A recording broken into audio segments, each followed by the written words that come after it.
नमस्कार। आज हम बात करेंगे न्याय वाक्य पार्ट 2 की। ठीक है, और यहाँ पर हम कुछ प्रश्नों की प्रैक्टिस करेंगे। प्रश्न आपके सामने है और यहाँ एक निर्देश बोला गया है कि प्रश्न में दो कथन दिए गए हैं जिसके आगे दो निष्कर्ष निकाले गए हैं।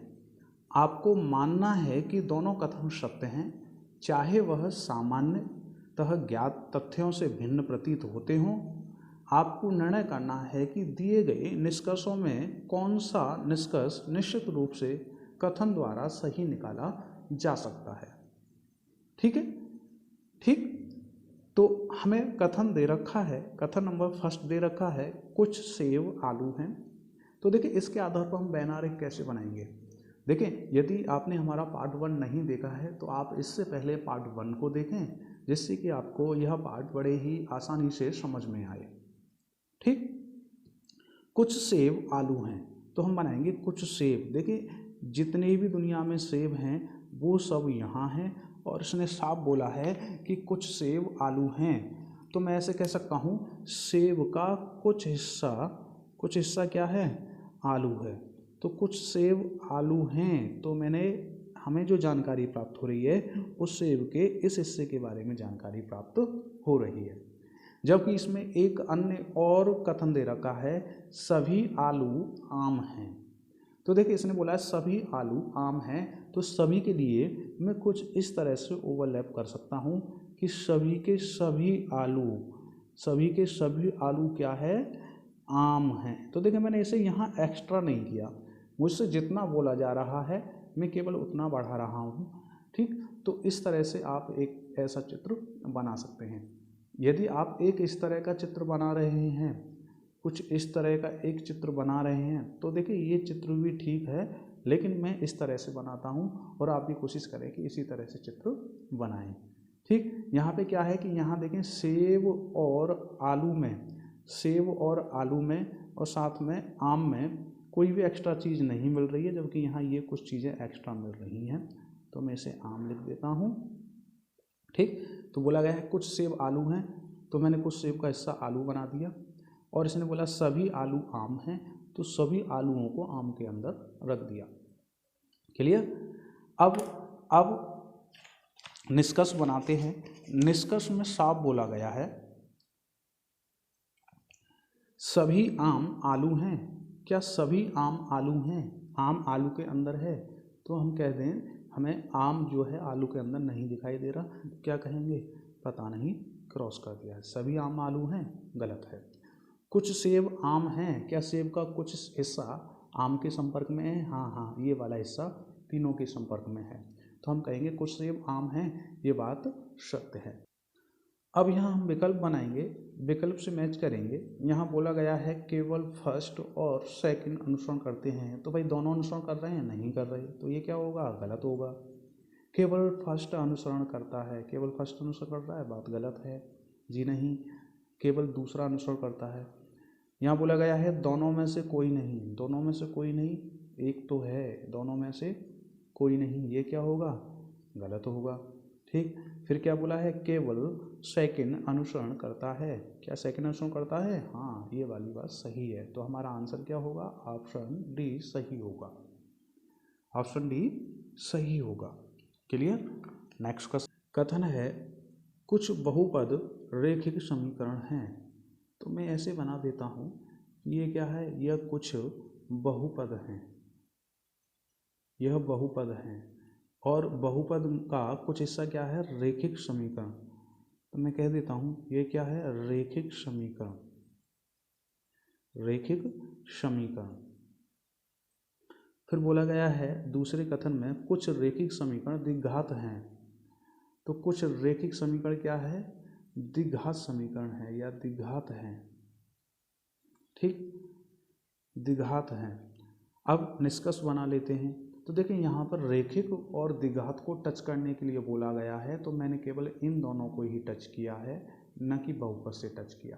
तो हमें प्रश्न में जितना बोला जाता है केवल उतना सा ही एक चित्र बनाना है, ना उससे कम ना उससे ज़्यादा। ठीक, तो निष्कर्ष बनाएंगे। निष्कर्ष में पहले में बोला गया है कुछ बहुपद द्विघात हैं, क्या बहुपद और द्विघात टच में हैं? तो देखिए हमें पता नहीं है, क्योंकि इन दोनों के बीच में कोई भी रिलेशन प्राप्त तो नहीं हो रहा है। ना तो हम इनके लिए हाँ कह सकते हैं कि दोनों टच में हैं, और ना ही इन दोनों के लिए ना कह सकते हैं कि दोनों अलग अलग हैं। ठीक, ऐसा क्योंकि द्विघात और बहुपद के बीच में कोई भी नहीं जैसा शब्द यहाँ नहीं आया है, तो हम इन दोनों के रिलेशन के बारे में कुछ भी नहीं कह सकते। तो बहुपद और द्विघात के संबंध के बारे में हमसे कुछ भी पूछा जाएगा तो हम कहेंगे पता नहीं, और पता नहीं को क्रॉस कर दिया जाता है। फिर देखें, कुछ रैखिक समीकरण द्विघात नहीं है। सबसे पहली बात तो देखेंगे आप, ये कैसे हैं? ये दोनों कथन पॉजिटिव हैं, ठीक, और जबकि यह जो निष्कर्ष है वो एक नेगेटिव है, तो पॉजिटिव से कोई भी नेगेटिव निष्कर्ष नहीं बनता है, तो यह सीधा सा क्या हो जाएगा? क्रॉस हो जाएगा। लेकिन समझने के लिए हम देखेंगे इसे, कुछ रैखिक समीकरण द्विघात नहीं है। तो देखिए रैखिक समीकरण द्विघात नहीं है, हमें यहाँ से जो जानकारी प्राप्त हो रही है वह इन दोनों के टच होने की जानकारी प्राप्त हो रही है। अलग होने की बारे में हमें कोई भी जानकारी प्राप्त नहीं हो रही। ठीक, तो इन दोनों के कुछ के इस हिस्से के बारे में पता है कि ये वाला रैखिक द्विघात है, लेकिन नहीं के बारे में हमें कोई भी जानकारी प्राप्त नहीं हो रही है, अतः ये क्या होगा? क्रॉस होगा। तो यहाँ पे हमारे दोनों गलत हैं। एक ऐसा विकल्प का चुनाव करते हैं। यहाँ बोला गया है निष्कर्ष फर्स्ट सही है। निष्कर्ष फर्स्ट सही है? जी नहीं, गलत है। निष्कर्ष सेकंड सही है? जी नहीं, गलत है। न तो फर्स्ट और ना ही सेकंड सही है, तो हमारा आंसर क्या होगा? हमारा आंसर होगा option C. Clear? Option C. Next question.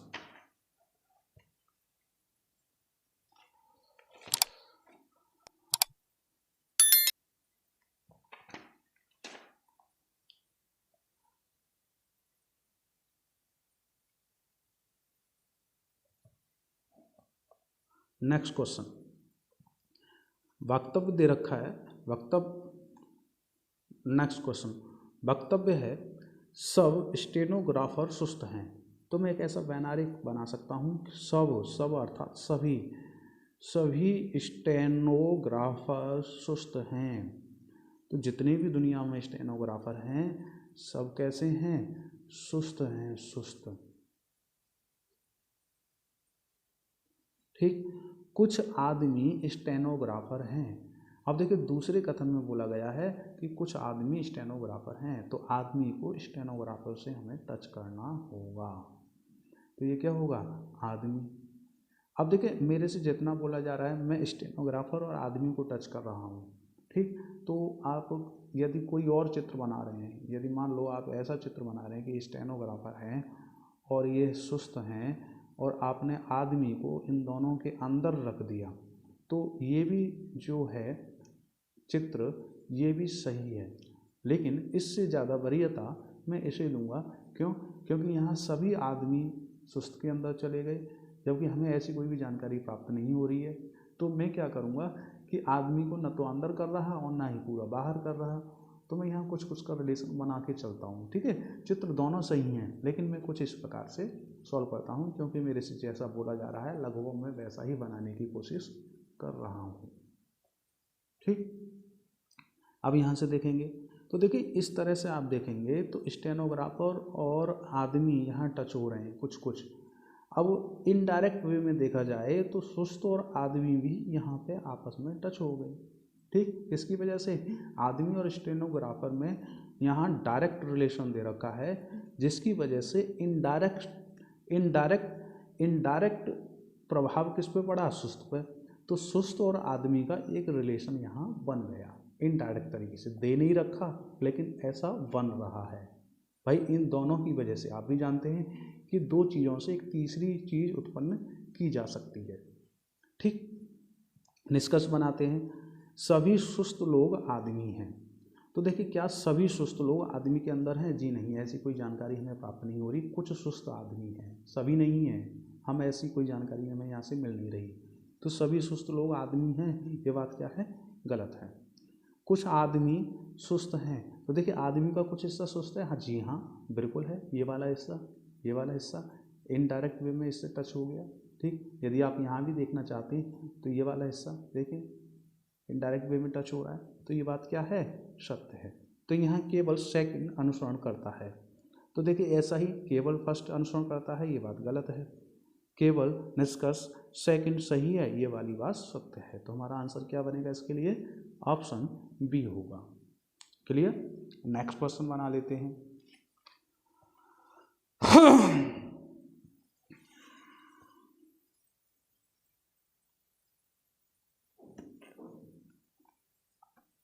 Next question कथन है कुछ टेबल कुर्सियां हैं। तो यहाँ मैं कुछ टेबल बना लेता हूँ। ये टेबल हैं, कुछ टेबल कुर्सियां हैं, यह मैंने कुर्सी बना लिया। ठीक, फिर बोला गया है कुछ कुर्सियां बेड हैं। कुछ कुर्सियां क्या है? बेड हैं। फिर बोला है सभी बेड सोफे हैं। सभी बेड क्या है? सोफे हैं। तो मैं सभी बेडों को सोफे के अंदर कर देता हूं। ये क्या हो गया? सोफा। क्लियर है? एक ऐसा प्यारा सा चित्र हम बना लेंगे, एक ऐसा प्यारा सा। अब देखिए एक और बोला गया है, एक और बोला गया है कुछ सोफे बाल्टी हैं। कुछ सोफे क्या है? बाल्टी हैं। तो सोफे का कुछ हिस्सा बाल्टी के टच में कर देते हैं। ठीक, जितना यह जैसे जैसे बोल रहा है वैसे वैसे हम प्रश्न को आगे बनाते हैं। तो एक इस तरह का वेन डायग्राम बन जाएगा। अब निष्कर्ष बनाते हैं। उसने बोला कुछ सोफे कुर्सियां हैं। देखो सोफा कहाँ है? सोफा है ये ब्लू वाला, नीला वाला। कुछ सोफे कुर्सियां हैं, हाँ हैं, बिल्कुल हैं, ये टच में है। बेड की वजह से सोफे का रिलेशन बना। भाई कुर्सी और बेड में रिलेशन था कुछ कुछ का, और बेड और सोफे में रिलेशन बना सभी का। तो इस तरह से जो रिलेशन बेड का कुर्सी के साथ है वही रिलेशन सोफा का कुर्सी के साथ हो जाएगा कुछ कुछ का। तो कुछ सोफे कुर्सियां हैं, ये बात सत्य है। कुछ बेड बाल्टी हैं। कुछ बेड, देखिए बेड कहाँ तक है? ये वाला ब्लू वाला, हाँ सॉरी रेड वाला है। ये बेड यहाँ है और बाल्टी कहाँ है? ये बाल्टी यहाँ है। दोनों टच में हैं? पता नहीं। दोनों अलग हैं? पता नहीं। तो पता नहीं हमें जवाब मिल रहा है। यहाँ क्या पूछा? कुछ बेड बाल्टी हैं, कुछ बेड बाल्टी हैं। भाई पता नहीं ये दोनों अलग हैं या टच में हैं, हमें ऐसी कोई भी जानकारी प्राप्त नहीं हो रही, तो हम कहेंगे पता नहीं। और पता नहीं को हमेशा क्या कर दिया जाता है? क्रॉस कर दिया जाता है। क्लियर? नेक्स्ट तीसरा देखें, कुछ सोफे टेबल हैं। कुछ सोफा टेबल है। तो देखिए सोफा कौन से वाला है? नीले वाला। क्या यह टेबल के टच में है? तो आप देखेंगे यहाँ पे सोफा और टेबल के बीच में कोई भी रिलेशन ना तो दे रखा और ना ही इनडायरेक्ट तरीके से बन पा रहा है। तो इन दोनों के बारे में हम कुछ भी कहने की स्थिति में नहीं है। तो क्या रहेगा? कुछ सोफे टेबल हैं। तो जवाब क्या होगा? पता नहीं। और पता नहीं को क्या कर दिया जाता है? क्रॉस कर दिया जाता है। चौथा देखेंगे। चौथा बोला गया है कुछ बाल्टी कुर्सियां हैं। कुछ बाल्टी क्या हैं? कुर्सियां हैं। तो देखिए बाल्टी ये रही और कुर्सी कहाँ है? कुर्सी है यहाँ से यहाँ तक। तो बाल्टी और कुर्सियों के बीच में कोई रिलेशन बन पा रहा है? जी नहीं, कोई रिलेशन नहीं बन पा रहा है। तो हम इन दोनों के बारे में कुछ भी जानकारी नहीं रखते, या इन दोनों के बारे में कुछ भी पूछा जाए तो हमारा जवाब केवल एक ही होगा, पता नहीं। पता नहीं। तो पता नहीं को क्या कर दिया जाता है? क्रॉस कर दिया जाता है। तो इस केस में आप देखेंगे तो यहाँ केवल पहला अनुसरण करता है। तो यहाँ कोई अनुसरण नहीं करता, जी नहीं ये कर रहा है, तो ये गलत होगा। केवल फर्स्ट अनुसरण करता है, जी हाँ ये सही है। तो इसके लिए जवाब क्या होगा? ऑप्शन बी एक परफेक्ट आंसर होगा। क्लियर है? नेक्स्ट क्वेश्चन है क्वेश्चन नंबर 5। कथन दे रखा है सभी गुलाब पीले हैं। तो देखिए सभी गुलाब पीले हैं, तो मैं एक गुलाब बना देता हूं। और सब गुलाब कैसे हैं? पीले हैं। तो इन गुलाबों को मैं पीले के अंदर कर देता हूं। ठीक। दूसरा बोला गया है कुछ गुलाब फूल हैं। कुछ गुलाब फूल हैं। तो मैं गुलाब और फूल को कुछ इस तरह से टच कर देता हूं। तो ये क्या है, ये फूल है। ठीक है, अब यहाँ से निष्कर्ष बनाएंगे। ठीक, तो देखिए आप इस तरह का भी एक चित्र बना सकते हैं, एक ऐसा भी चित्र बना सकते हैं। ठीक, बिल्कुल बन सकता है। बहुत सारे चित्र बनते हैं, बहुत सारे वेन डायग्राम बनते हैं। आप एक इस प्रकार का भी वेन डायग्राम बना सकते हैं जिसमें ये गुलाब हो जाएगा, ये पीला हो जाएगा और ये फूल हो जाएगा। इस तरह की भिन्न भिन्न डायग्राम बन सकते हैं, इसमें कोई प्रॉब्लम नहीं है। लेकिन मैं कुछ इस तरह का ही वेन डायग्राम बनाता हूँ। ठीक, तो हम निष्कर्ष बनाते हैं। बोला गया है कुछ पीले गुलाब हैं। क्या पीले का कुछ हिस्सा गुलाब के टच में है? जी हाँ, आप कह सकते हैं। पीले के अंदर गुलाब बसा हुआ है। ठीक, तो पीले के अंदर गुलाब ने इसका कुछ हिस्सा कवर किया है, बिल्कुल किया है। तो हम कह सकते हैं ये बात सत्य है। फिर बोला है सभी गुलाब फूल हैं। क्या सभी के सभी गुलाब फूल हैं? तो देखिए सभी गुलाब फूल हैं ऐसी हमें कोई भी जानकारी प्राप्त नहीं हो रही, हमें तो कुछ के बारे में जानकारी प्राप्त हो रही है। ठीक, तो कुछ के बारे में जानकारी प्राप्त हो रही है, सभी के बारे में पूछ रहा है तो हम कुछ कह नहीं सकते, तो क्या हो जाएगा, क्रॉस हो जाएगा। ठीक, तो यहाँ पे आप देखेंगे केवल और केवल पहला अनुसरण करता है। तो आप देखेंगे केवल निष्कर्ष फर्स्ट अनुसरण करता है। तो यहाँ पे हमारा जो आंसर होगा वो ऑप्शन ए होगा। क्लियर है?